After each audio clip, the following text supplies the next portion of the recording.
शिव कृपा से भगवान शंकर की उदारता से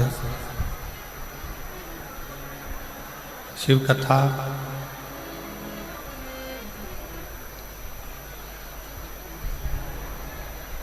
पहली बार रतनगढ़ में तो कथा हो ही रही है, पर साथ में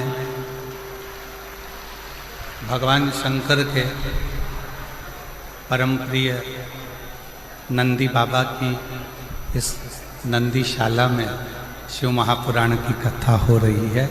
ये गौरव का विषय।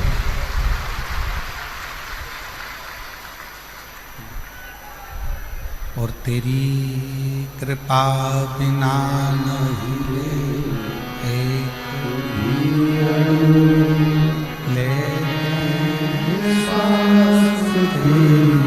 कृपा से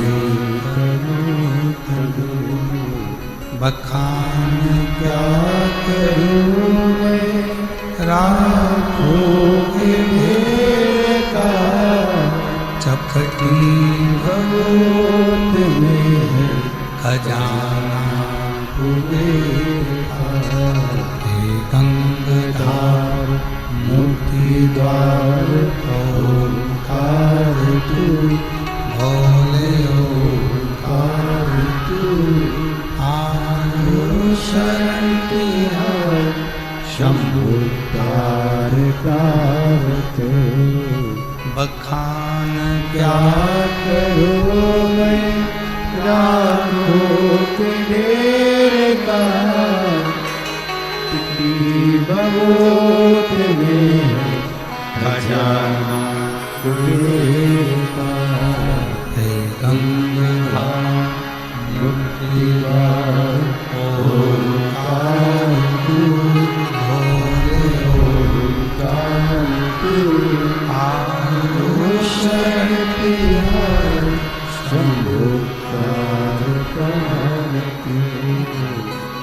भगवान विष्णु की कृपा से करुणा से पवित्र पावन शिव महापुराण की कथा आप और हम सब श्रवण करने के लिए बैठे। ये शिव की उदारता है, शिव की रतनगढ़ की पवित्र पावन जिस भूमि पर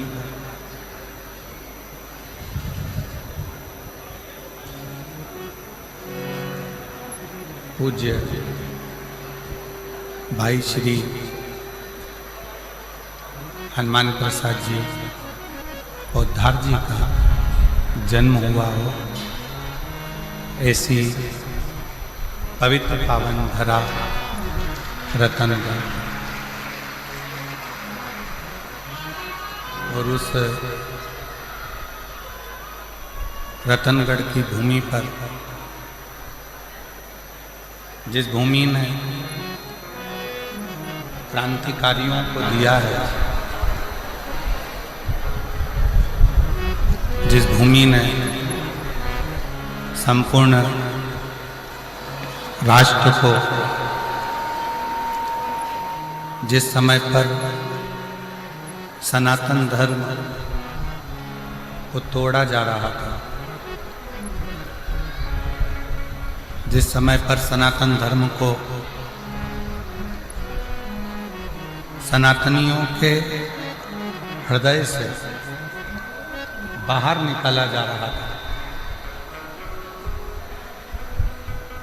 उस समय पर रतनगढ़ राजस्थान के ही एक सुपुत्र पूज्य भाई श्री हनुमान प्रसाद जी पौधार जी ने घर घर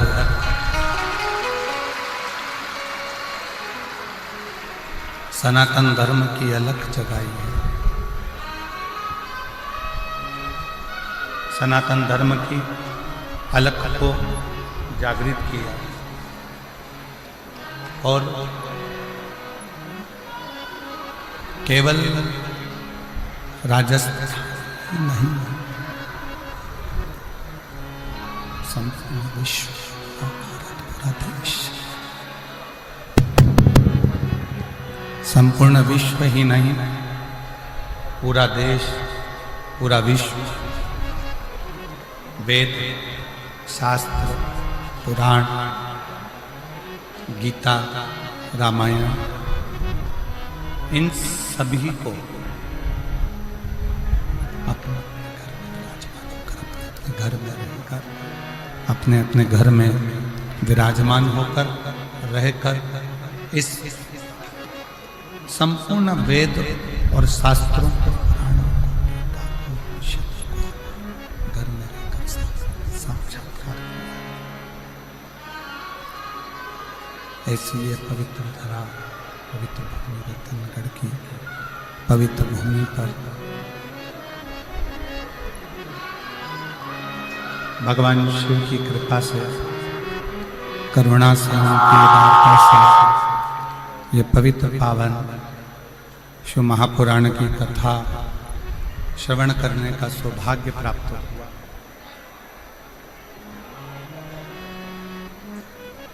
शिव शिव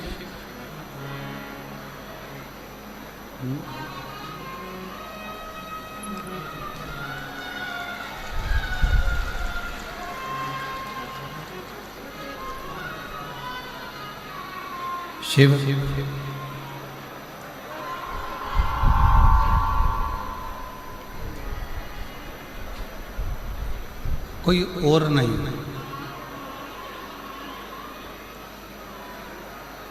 आपके और हमारे हृदय में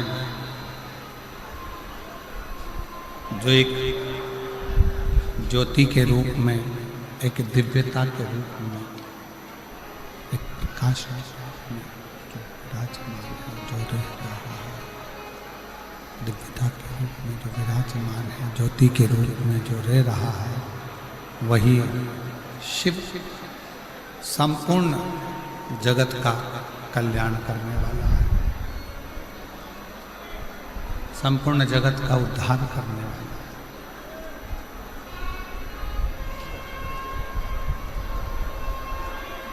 आज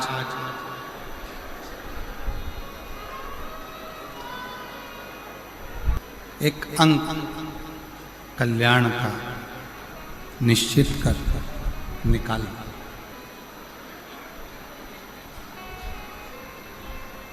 और पूरे रतनगढ़ वालों को तो ये अपने आप में गौरव होना चाहिए कि हम उस रतनगढ़ की भूमि से हैं जिस रतनगढ़ ने पूरे विश्व को कल्याण अंक गीता प्रेस का दिया और सारे विश्व का कल्याण।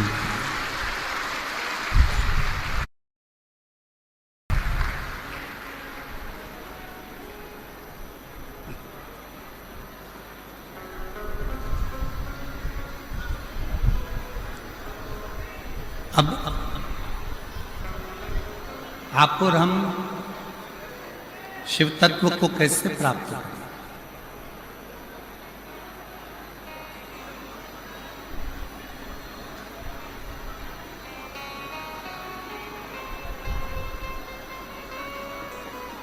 भगवान की अविरल भक्ति को हम किस तरह से प्राप्त करें?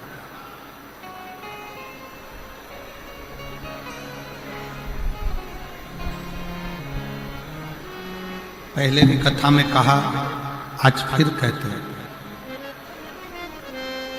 कि शिव बहुत दूर नहीं है, भगवान शंकर बहुत दूर नहीं है।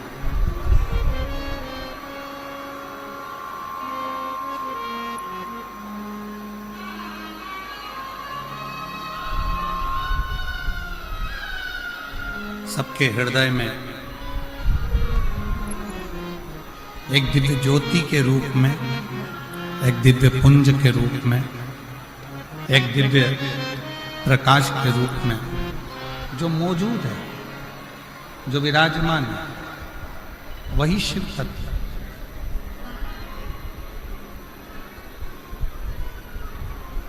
बस उसको पहचानने की थोड़ी सी जरूरत है।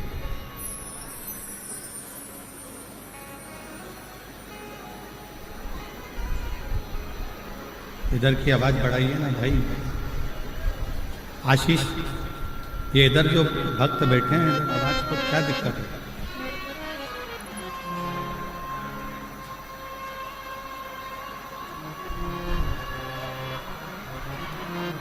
एक दिव्य पुंज के रूप में, एक दिव्य प्रकाश के रूप में, एक दिव्यता के रूप में शिव को आप और हमको पाना है।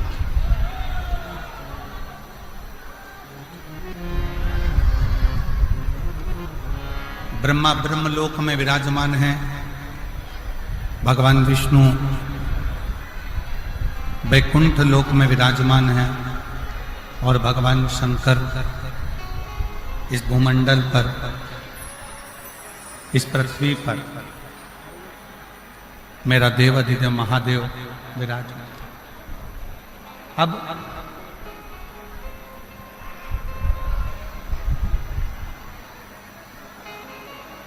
उसको खोजना, कहीं जाकर ढूंढना, कहीं खोजने का प्रयास करना, ये ठीक नहीं।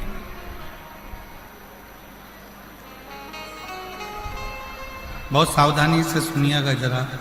शिव महापुराण की कथा बड़ी मुश्किल से रतनगढ़ तक पहुंची है।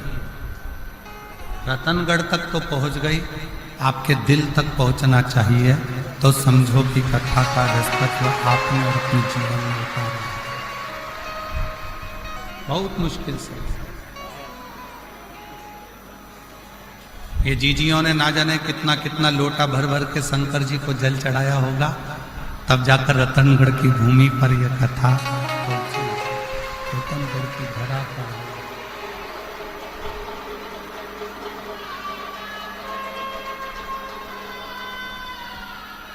हम भगवान शंकर को खोजने के लिए, हमें भगवान शिव को खोजने के लिए, हमें भगवान शंकर को खोजने के लिए नहीं निकलना।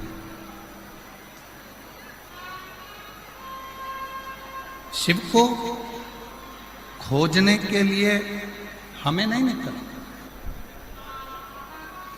शिव महापुराण की कथा कहती है कि जो एक लोटा जल देवाधिदेव महादेव को चढ़ाना प्रारंभ करता, जो शिव को एक लोटा जल चढ़ाने का मन बना लेता है, शिव को एक लोटा जल चढ़ाने का मन में संकल्प कर लेता है, उस मनुष्य को, उस मानव को शिव को खोजने की जरूरत नहीं पड़ती। शिव उसको खोजता खोजता रतनगढ़ तक पहुंच जाता है। शिव उसको खोजता रतनगढ़ की भूमि तक, रतनगढ़ तक पहुंच जाता है। शंकर उस पवित्र भूमि तक, शंकर आप तक पहुंचने का प्रयास है।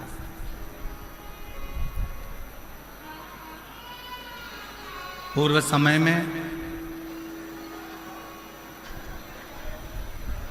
भगवान शिव के प्रति लोगों, भगवान शंकर के प्रति लोगों के हृदय में इतना भय उत्पन्न कर दिया, इतना भय उत्पन्न कर दिया कि शिव से लोग दूर होते चले गए।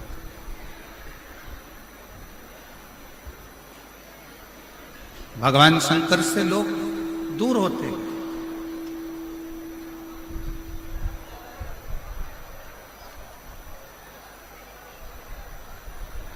कोई तुम्हें डराने का प्रयास करे कि शंकर जी पे जल सुबह चढ़ाओ, दोपहर में मत चढ़ाओ, इस समय पर मत चढ़ाओ, उस समय पर मत चढ़ाओ,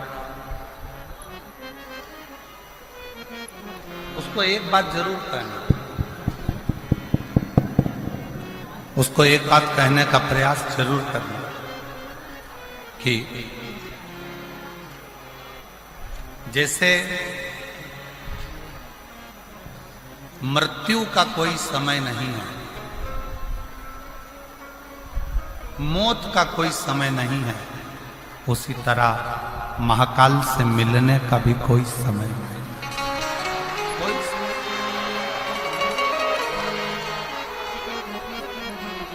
महाकाल से मिलने का भी कोई समय नहीं।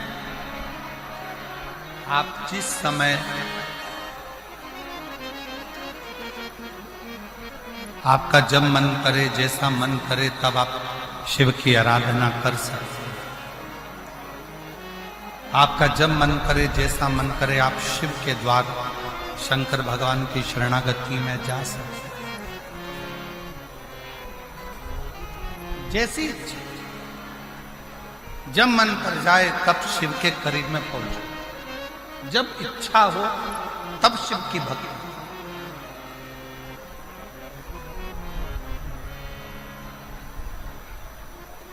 नारायण की सेवा का एक समय होता है, भगवान विष्णु की सेवा का एक समय होता है। इतनी बजे सेवा करना है, इतनी बजे भजन करना है, इतनी बजे पूजन करना है, इतनी बजे अर्चना करना है। ब्रह्मा जी की भी सेवा का एक समय होता है कि इतनी बजे करना है। राम जी की सेवा का भी एक समय होता है कि इतनी बजे सेवा करना है। भगवान कृष्ण की भी सेवा का समय होता है कि इतनी बजे सेवा करना है। पर मेरे ओघड़दानी, मेरे शंकर भगवान की सेवा का कोई समय नहीं होता।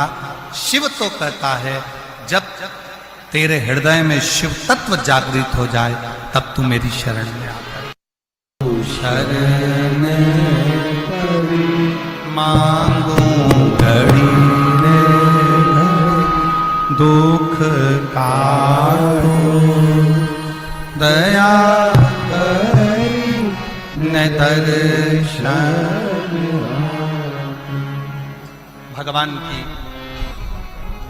नारायण भगवान की सेवा का समय है, भगवान विष्णु की सेवा का समय है, ब्रह्मा जी की सेवा का समय है, राम जी की सेवा का समय है, कृष्ण जी की सेवा का समय है, माँ जगत जननी दुर्गा भवानी की भी सेवा का समय है।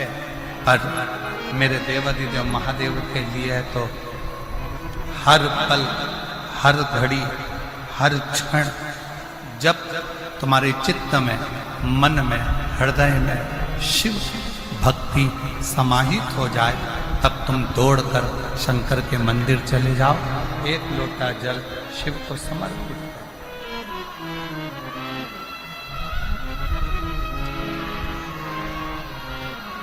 अब एक लोटा जल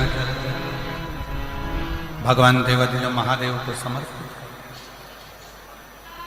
चित्त में शिव, मन में शिव, हृदय में शिव। शंकर तुम्हारे चित्त वृत्ति में, तुम्हारे हृदय में, तुम्हारे मन में।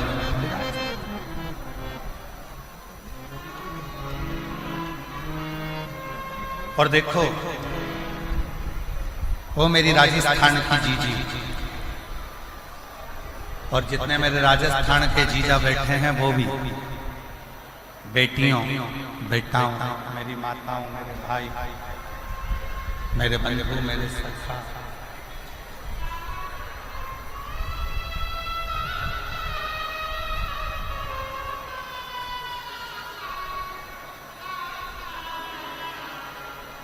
अपनी चित्त वृत्ति में एक बात